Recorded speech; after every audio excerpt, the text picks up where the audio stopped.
पतरस का इनकार।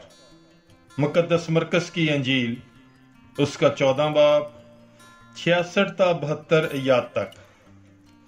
और जब पतरस नीचे सहन में था तो कहने आजम की लौंडियों में से एक आई और पतरस को आग तापता देखकर उस पर निगाह करके बोली, तू भी यसु नासरी के साथ था।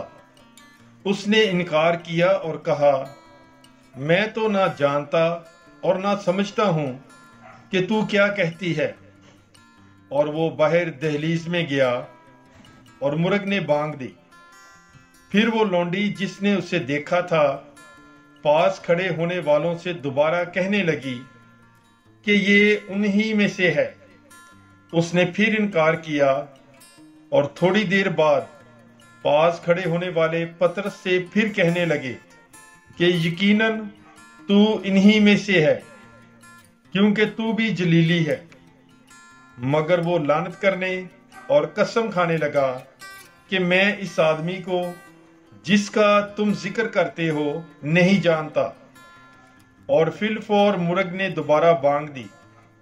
तब पतरस को वो बात याद आई जो यीशु ने उससे कही थी कि मुर्ग के दोबारा बांग देने से पहले तू 3 बार मेरा इनकार करेगा।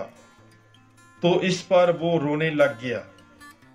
पाक कलाम के पढ़े और सुने जाने पर खुदावंद की बरकत हो। खुदा का शुक्र हो। God bless you. Bible is life.